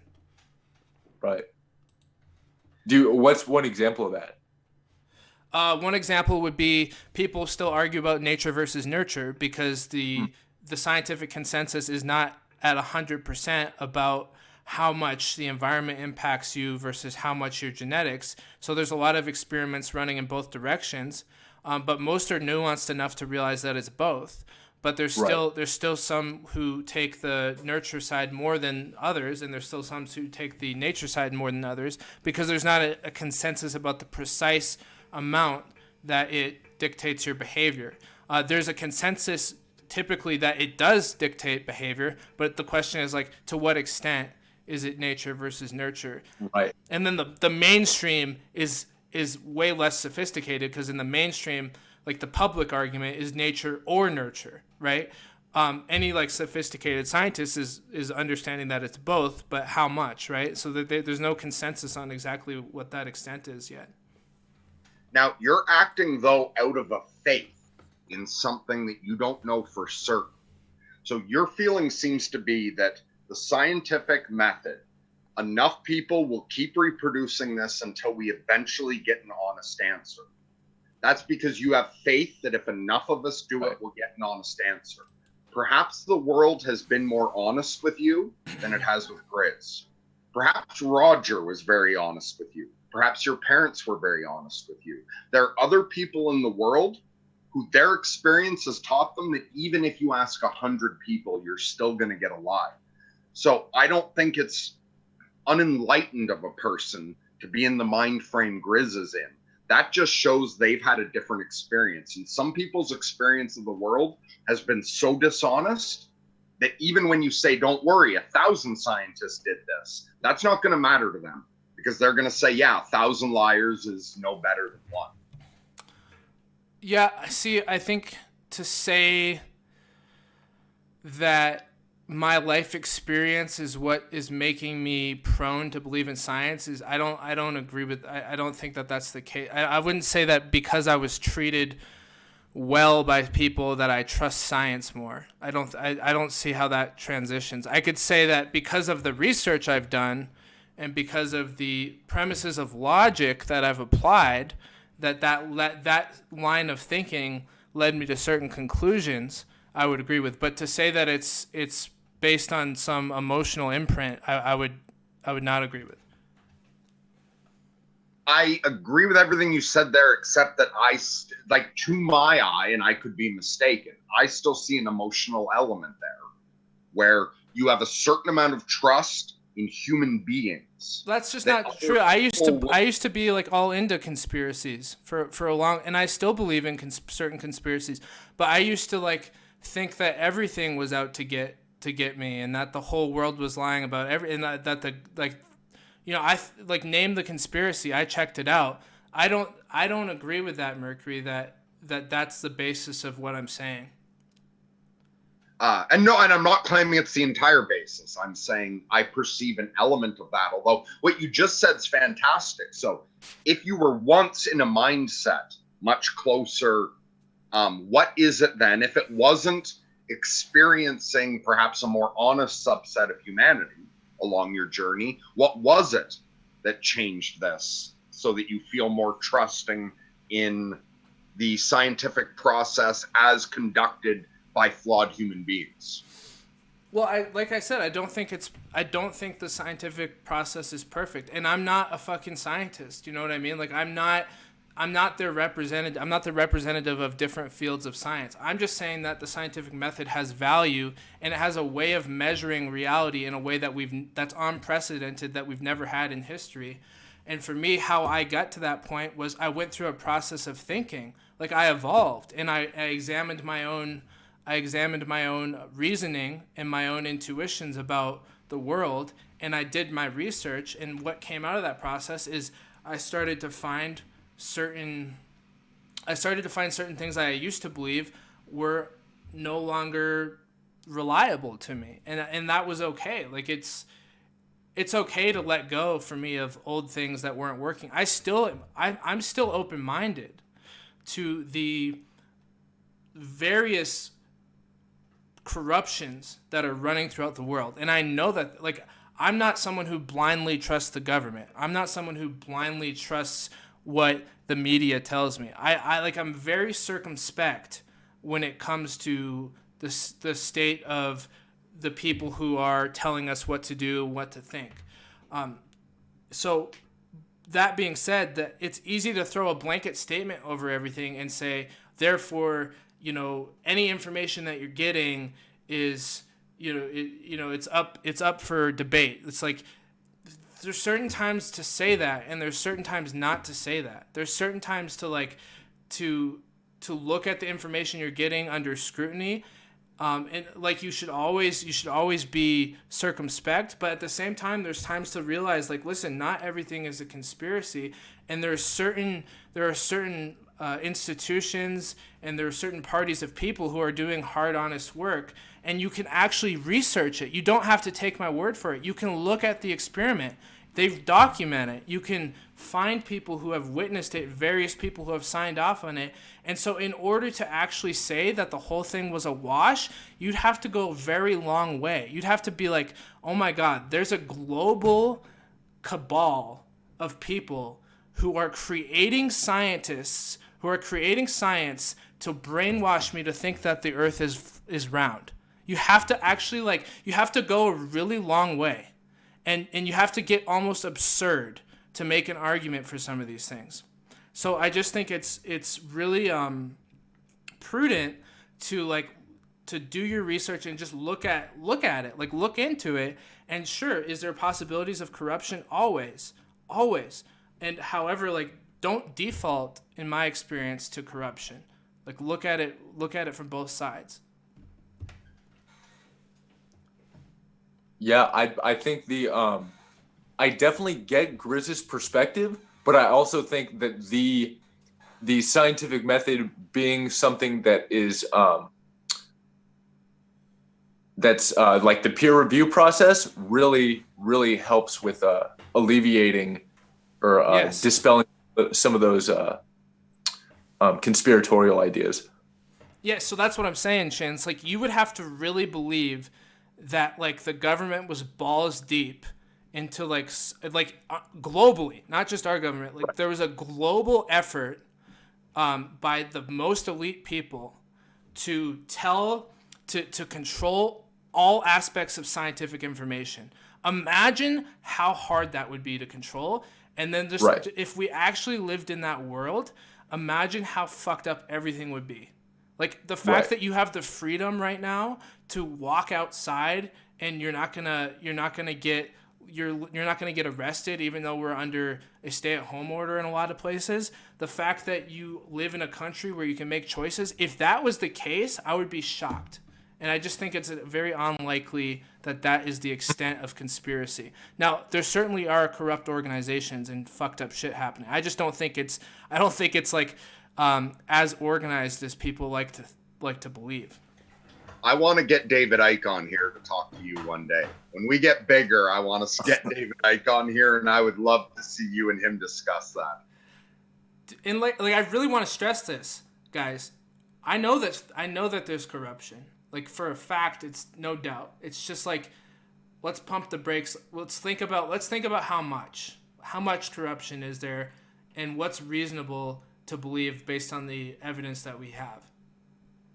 I accept that I don't know the reality of what goes on behind the curtains of power. And when you were saying like with that Bill Gates thing or whatever, do your research, see what the truth is. Like, great, what you said, if someone's so inclined. On the other hand, feel free to ignore it. Like, feel free to deal with what's on your plate and not worry about Bill Gates. Right. Like, if you came across that piece of news on Facebook and you've got kids to make breakfast for, fuck Bill Gates. Your kids are more important than Bill Gates. Give them your attention. Yeah, but if you're a writer, work on your fucking book. But my point is, don't run around. I'm just saying it's not. You don't have to go every rabbit hole. Yeah, but Merc, that's great, and you don't. But don't run around saying what's true if you haven't done your research. Don't run around saying, Bill Gates is founding the coronavirus, the current coronavirus, and this conspiracy so he can create a vaccine so that we can all be healed by him, and so that he's more of a billionaire than he already is. Like, don't say that unless you know what you're actually saying. That's all I was saying. And then, like, obviously you don't have to look into things unless you want to, but just don't make truth claims about things you haven't looked into. Absolutely.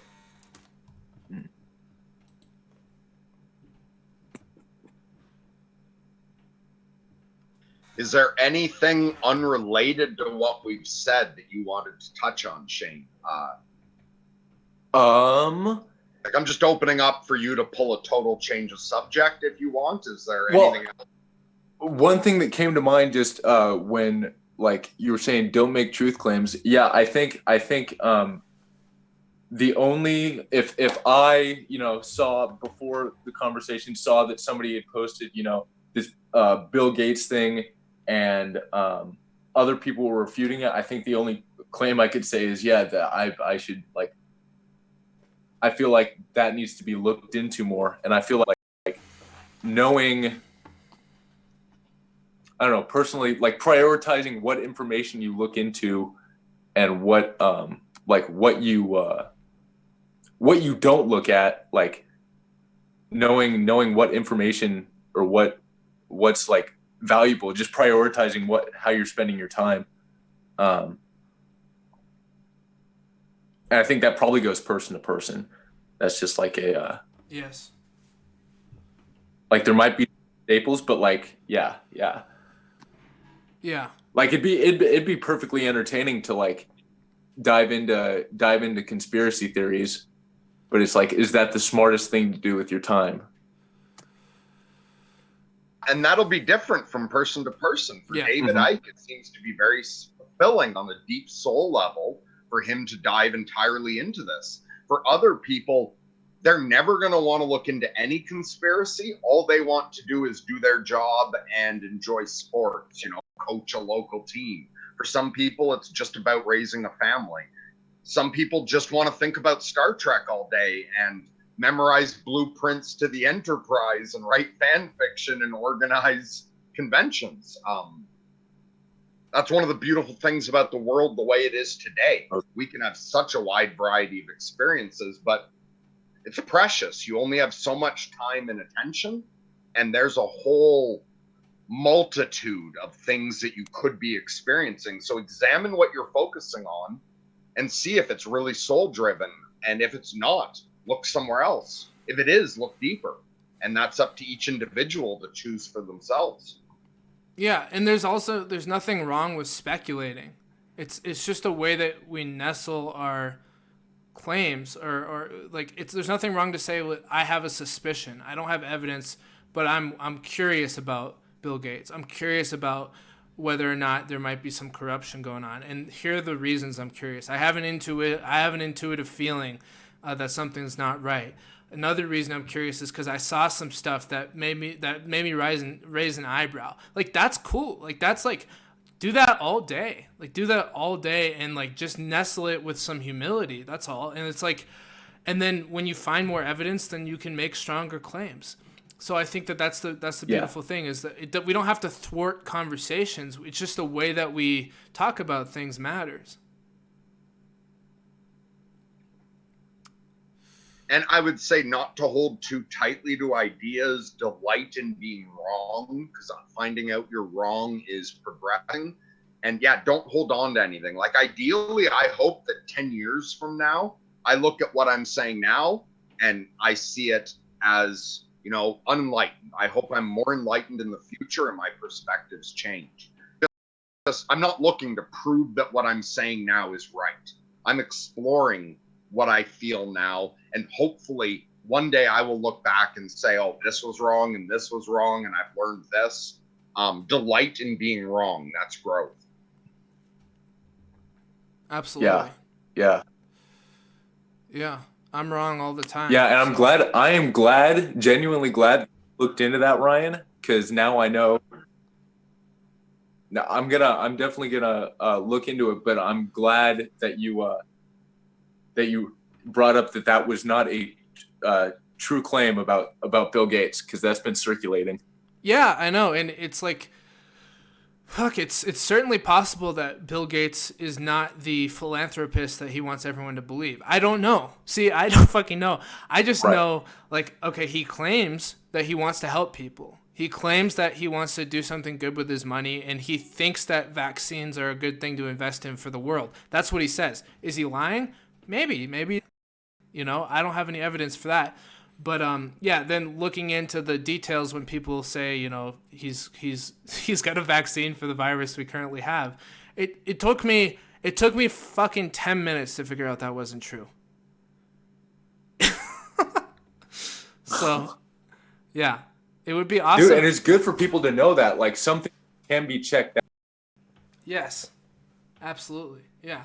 And, guys, as much as this got derailed into an argument about trust and science and what are the facts we can agree on, I don't want to end it on that note. I want to end it on the spirit of the harmony that Mercury alluded to earlier, and that here's what I believe, and I think that Peterson does a really good job articulating this. If we create individuals that are honest, then our institutions are less likely to be corrupt. I really like how he talks about that, because we could talk about the systemic issues of the world, right? And what's happening or what's not happening. At the end of the day, like, one of the most practical things we can do is live the best life that we can live the life of most integrity that we can live, and send out that ripple effect. And that's like one small measure of control we have that will lead to institutions and organizations having more integrity over time, even though it's a really slow progress. I think that's one of the things that we can really control. And so I just want to celebrate the fact that that's what we're doing here on this channel.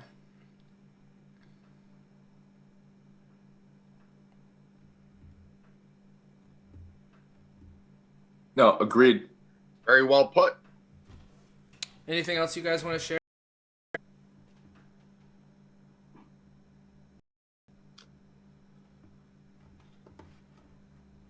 Oh gosh.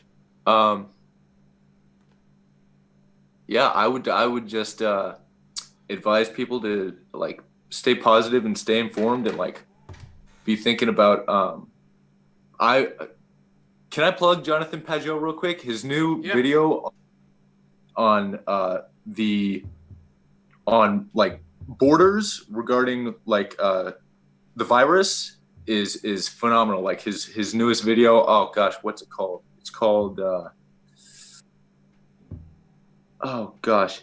Well, it's his newest video up at this time, and it's really informative about like the symbolism behind everything going on, and just like the emphasis on borders is really like it's good to think about right now. And yeah, I just wanted to plug that. Yeah, I hadn't seen that one, but I find Pajot's just fascinating. His stuff's fantastic. And I guess like to build on Ryan's point about us all just doing what we can and sending out the best ripples. So on the one hand, that gives us the best chance of getting a better outcomes. The more people do that, the better our future society will be. But even if you don't see anyone else around you doing it, and even if you're the only one who does it and therefore your ripple isn't big enough, at least when you die, you can say, hey, the world's going to hell in a handbasket, but at least I didn't contribute to that. At least I did my best in the situation, and that has value. But also I would add, if someone's listened to all this and thought, okay, that gets me to the point where I'm trying to adapt it to my own life and I'm not sure what to do. How do I apply this to myself? That's what I'm working on and sorting myself out from the beginning. So join our Discord.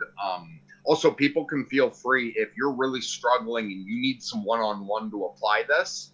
If you join our Discord, you can reach out to me directly or join one of our watch parties or one of our hangouts, and we can discuss these kind of things in small groups or one-on-one. Also, just go to the Discord, and there's lots of threads there where even when me and Ryan aren't around, people can talk to each other on how to work this out and apply it to themselves directly.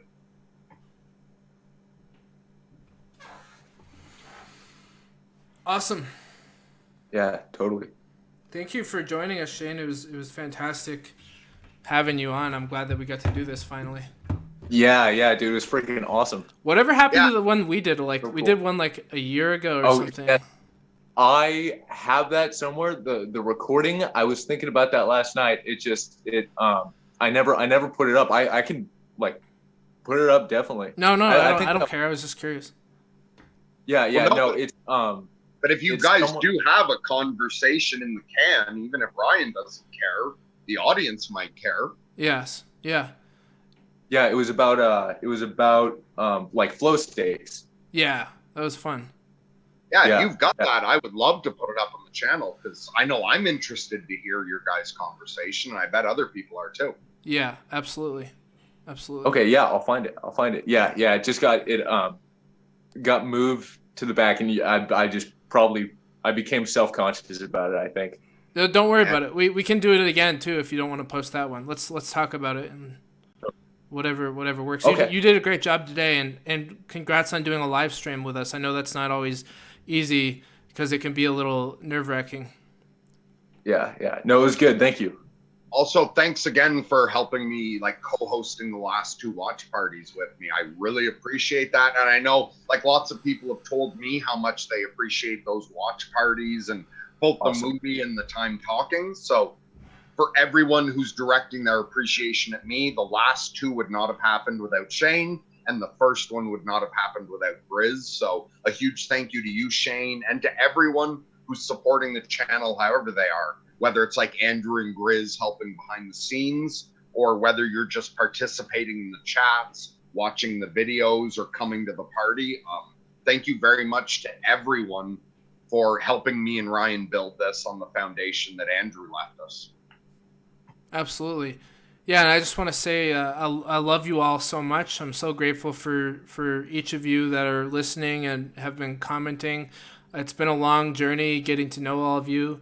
And it's honestly rewarding because I can look in the chat and I can say, oh, there's Chris, there's Adela, darling, there's Grizz, there's it's this sense of James. I'm not going to get everyone's name right now, but you know who you are out there that is Patty, on and on and on, that are so important to us. And many names I didn't mention are added to that.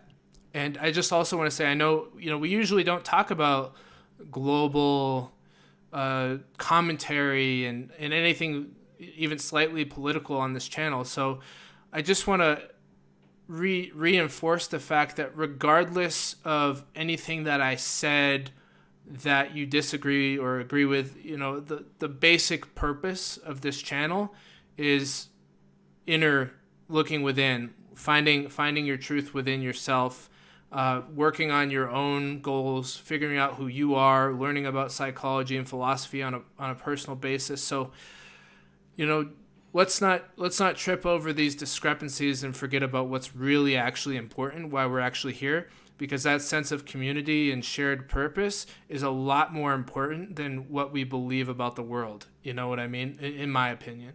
So, And yeah. I just want to add something to what you said earlier, Ryan, about like the small ripples we put out in the world. And Peterson talks about that as well. And he talks about how most people don't get started on the right path because they don't look low enough. And sometimes the most important thing we could possibly do seems trivial in the moment. And I'm just going to give one example of that, because saying it in general, it's like, what the fuck does that mean? So it seemed like a very small thing when I listened to my intuition, to my angel, and I subscribed to Andrew's channel. When I decided to do one small act of kindness, to reach out to Andrew and have a conversation with him, that felt tiny. Like helping your neighbor will feel tiny. Calling your grandmother feels so small, but you never know what that leads to. And me just reaching out to have one conversation with Andrew has led to everything happening right now. Me, Ryan, and Shane would not be here right now if I hadn't made that one message to Andrew. None of you would be watching this. And so it is ridiculous what one moment of listening to your intuition and reaching out and doing something pathetically small to just one person in the world, you never have any idea where that's going to lead or how those ripples are going to hit other points and cause ripples to spread out. Never be afraid to look very, very small in your service to the universe. It's powerful. Amen. I love that. By the way, Dr. Strachan and I are going to do a live stream on Saturday at 10:30 a.m. Mountain Time. That's 12:30 Eastern Time. We're going to talk about major epiphanies that he's had throughout his life that have shaped his current view on psychology, on the world, on himself. And I think it should be pretty fun. I don't know how long we'll be on for, but I'm guessing for minimum of an hour, maybe more than that, maybe a couple hours. So 10:30 a.m. Mountain Time, 12:30 Eastern p.m. And I'll go ahead and share a link in the Discord once I get it all set up, probably a day or two from now. Can you also pop up a link for people who want to join our Discord in the description of this video? Yeah, I think Grizz put one in the chat, but we can get one in the description too. Thank you very much, Grizz. Thanks, Grizz. All right, we'll see you all soon. Yeah.